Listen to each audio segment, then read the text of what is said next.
Into the plant, capture the scientist, sneak back out. Quick, quiet, and a minimum of bloodshed. I'm guessing things didn't go as planned.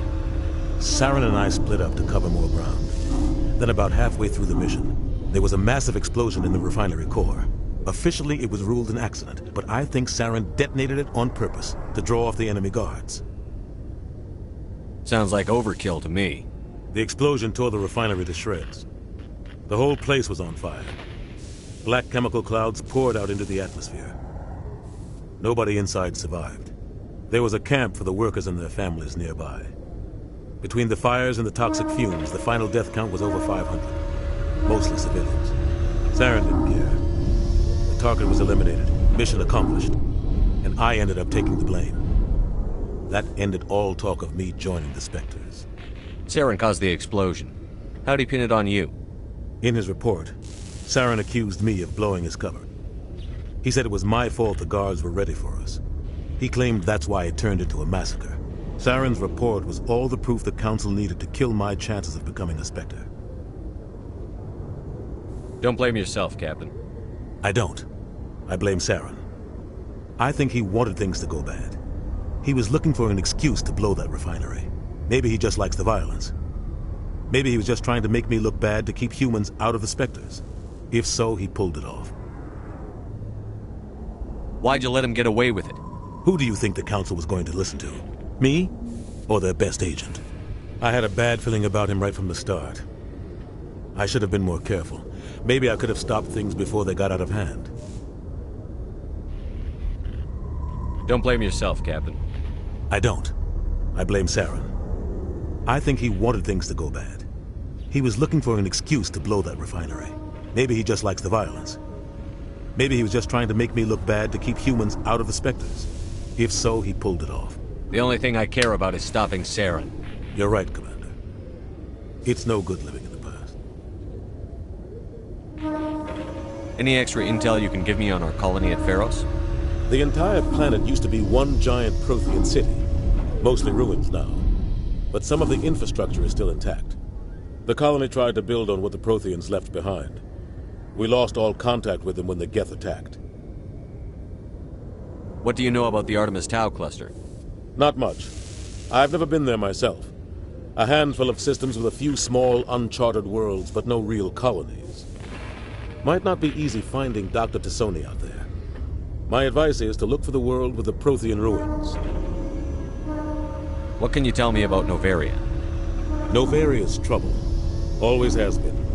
The whole planet's basically a center for corporations to conduct illegal research. Watch your back there, Shepard. Spectres are about the only form of Citadel authority Noveria respects. But they aren't popular. I should go.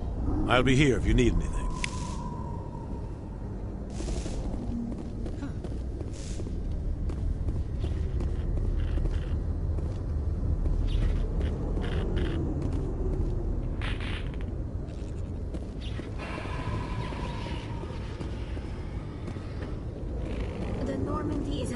Shepard.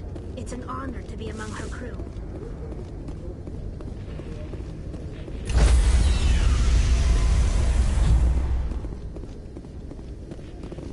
Stand by, shore party. Decontamination in progress. I heard what happened to Captain Anderson. Survives 100 battles and then gets taken down by backroom politics. Just watch your back, Commander. If things go bad on this mission, you're next on their chopping block. Captain Anderson should be the one in charge. It's like I'm stealing the ship from him. Yeah, the captain got screwed. But it's not like you could have stopped it. Nobody's blaming you. Everyone on this ship's behind you, Commander. 100%. Intercom's open. If you got anything you want to say to the crew, now's the time. This is Commander Shepard speaking. We have our orders. Find Saren before he finds the conduit. I won't lie to you, crew. This mission isn't going to be easy. This began with an attack on a human settlement in the Traverse. But we know Saren won't stop there. His Geth armies aren't going to stay on the far fringes of Citadel space. For too long, our species has stood apart from the others. Now it's time for us to step up and do our part for the rest of the galaxy. Time to show them what humans are made of. Our enemy knows we're coming. When we go into the Traverse, Saren's followers will be waiting for us. But we'll be ready for them, too.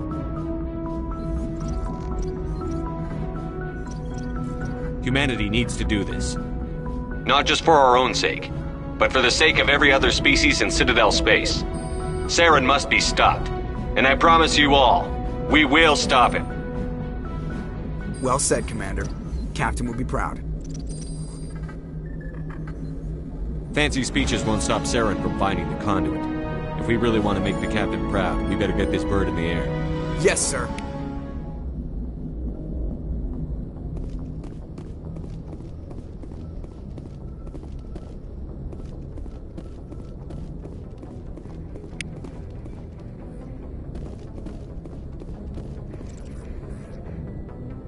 If anyone has to take over for Captain Anderson, I'm glad it's you. I'm not sure about having non-humans on our ship, though. We're all on the same team here, Presley. With all due respect, sir, that's what they said about Nihilus. Look how that turned out. I'm in charge here, Presley. I decide if we have non-humans on this vessel. Yes, sir. Understood, sir. Speak freely, Presley. I want to know if you have a problem with non-humans. It's not that, Commander. Humanity has always handled its own problems. Saren attacked one of our colonies. We should be the ones to stop him. We don't need their help. This is bigger than humanity. Saren's a threat to every species in the galaxy, and I'll welcome anyone who wants to help me bring him down. I guess so. Maybe I'm just stuck in the old ways of thinking. But don't worry, Commander, this won't be a problem. How did you end up assigned to the Normandy? I signed up with the Alliance as a navigator right out of school, following in my grandfather's footsteps, I guess. My first posting was on the Agincourt. We were at Elysium during the Skillian Blitz. A massive fleet of alien raiders hit the colony, trying to wipe it out. They had the numbers, but their ships were no match for an Alliance frigate. It was a slaughter. We couldn't even keep track of how many ships they lost. How'd you end up on the Normandy? I got my officer's commission after Elysium. Must have made an impression on the right people. Captain asked for me when he was picking his crew. Carry on, Presley. Yes, sir.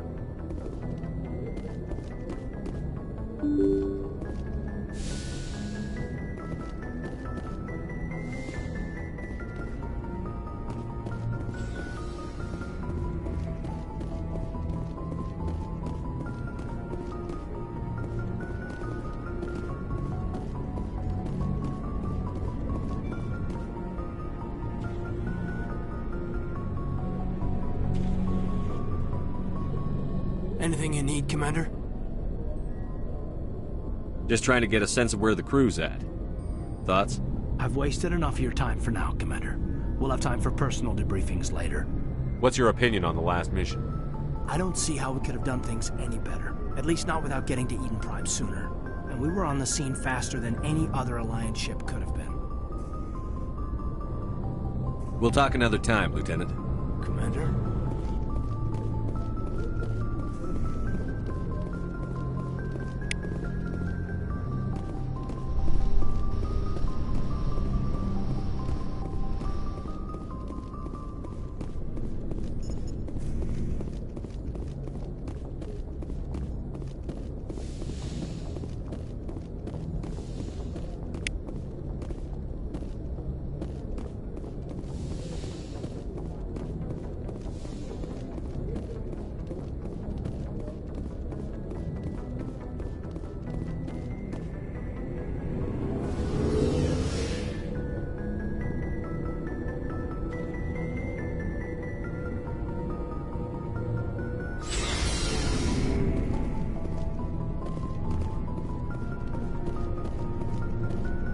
Nice ship you got, Shepard. What can I do for you?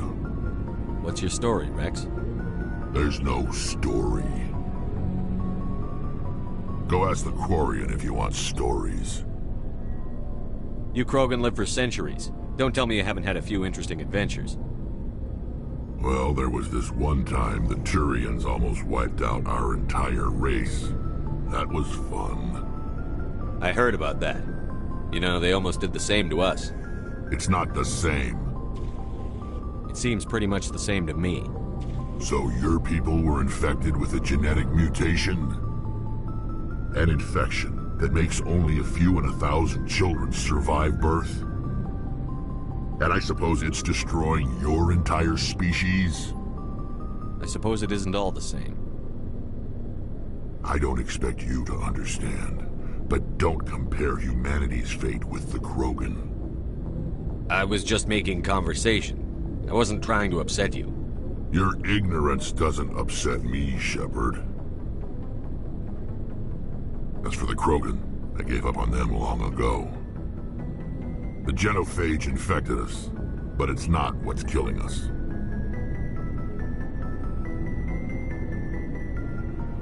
What can you tell me about the genophage? Ask the Solarians if you want details. They made it.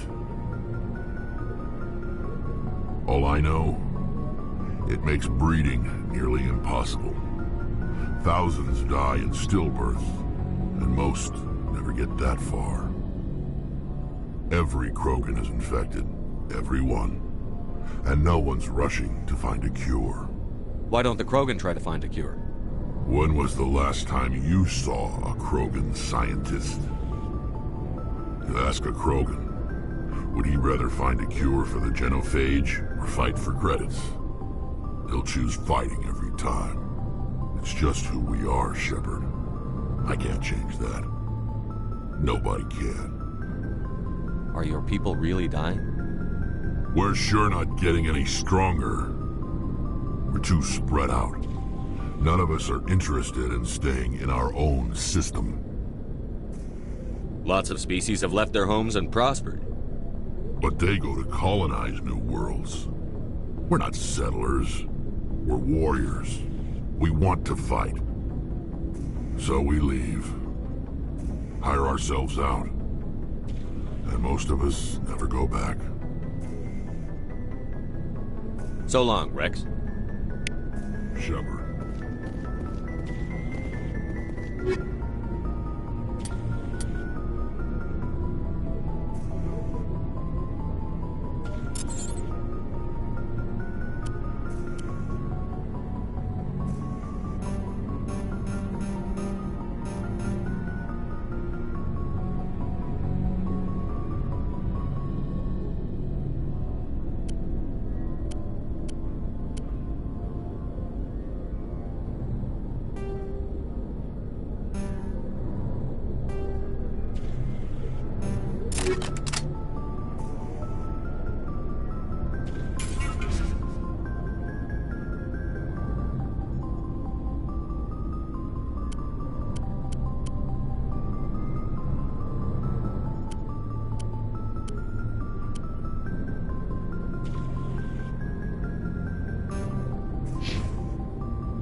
Commander? What's your opinion on the last mission? Kinda wish you'd got there sooner, Commander. No offense, I appreciate the rescue. I just wish... You wish we'd been able to save the rest of your unit? Yes, sir. If I had been more alert, we wouldn't have been cut down by an ambush. The Geth are perfect ambushers. They don't move, they don't make noise, they don't even breathe. Sir, they have flashlight heads. I'll make sure it doesn't happen again. Do you have a few minutes to talk one-on-one? I'm sorry, Commander. I need to get my duty squared away. I wouldn't mind talking more later, though. Dismissed, Chief. Sir.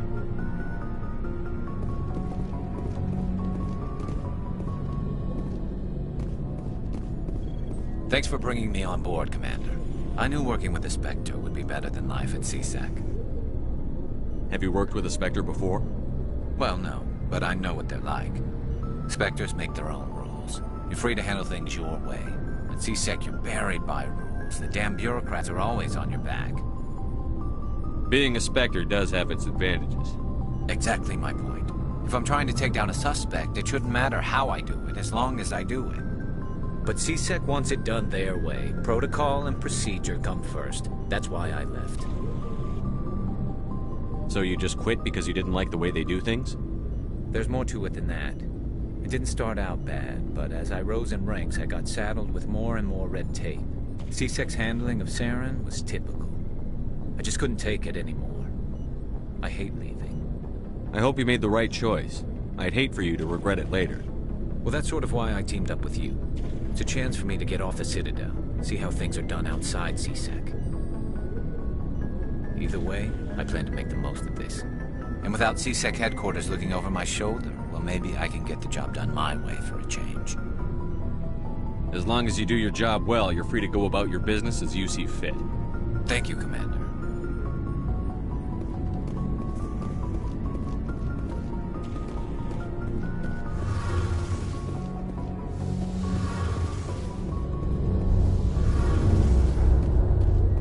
Your ship's amazing, Shepard. I've never seen a drive core like this before. I can't believe you were able to fit it into a ship this small. I'm starting to understand why you humans have been so successful. I had no idea Alliance vessels were so advanced. The Normandy's a prototype. Cutting-edge technology. A month ago, I was patching a makeshift fuel line into a converted tug ship in the flotilla. Now, I'm sitting on board one of the most advanced vessels in Citadel space. I have to thank you again for bringing me along. Traveling on a vessel like this is a dream come true for me. I had no idea you found ship technology so interesting. It comes with being a Quarian. The migrant fleet is the key to the survival of my people. Ships are our most valuable resource. But we don't have anything like this. We make do with cast-offs and second-hand equipment. We just try to keep them running for as long as we can. Some of the fleet's larger vessels date all the way back to our original flight from the Geth. I can't believe your fleet's still using ships that are 3 centuries old.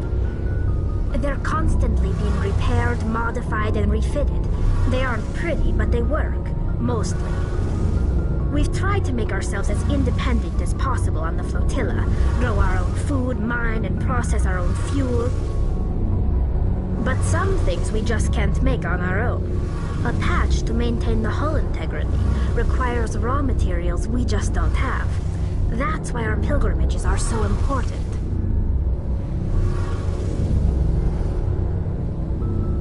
Tell me about your people.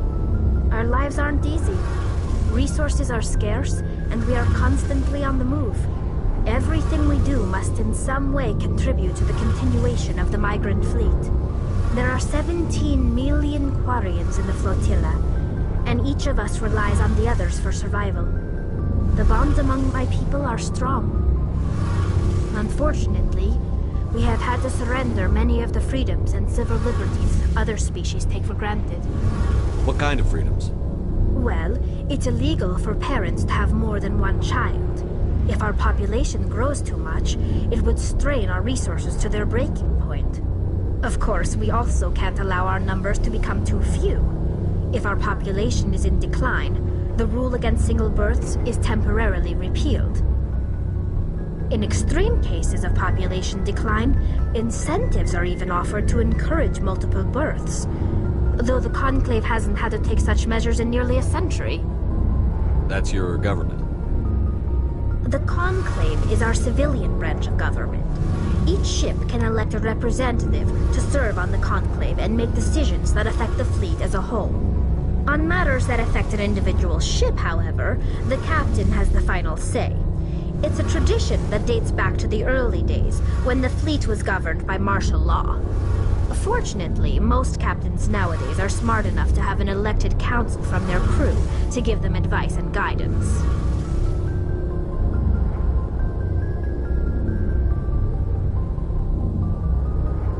So the ultimate power rests with elected officials. In practice, the Conclave and the respective council for each ship tend to set the rules that govern our daily lives. But in theory, we are still under military jurisdiction. The 5 top-ranking military officials in the fleet serve on the Admiralty Board. These 5 have the power to overrule any decision by the Conclave in case of emergency. To do so requires unanimous agreement among the Admiralty, and they can only do this once. After that, the entire board must resign their posts. It's a safeguard that served us well, In nearly 3 centuries, the Admiralty Board has only overruled the Conclave 4 times.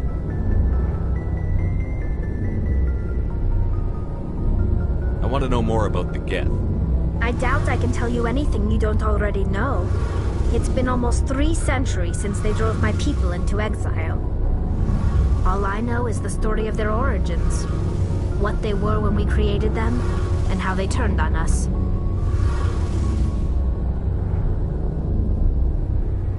Interesting.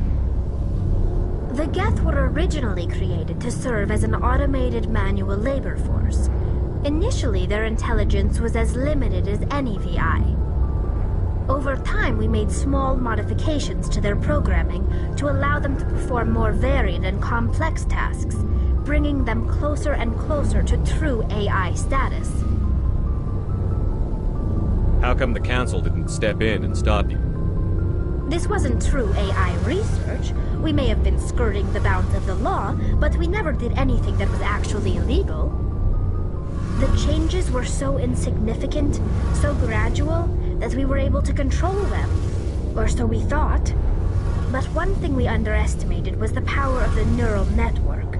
A million Geth thinking simultaneously created an inherently unstable matrix. So, the Geth share brainpower? Many of the Geth's logic systems were designed to work in concert with other nearby Geth. Basically, the more of them you have in the group, the smarter they are. So there's some sort of group consciousness?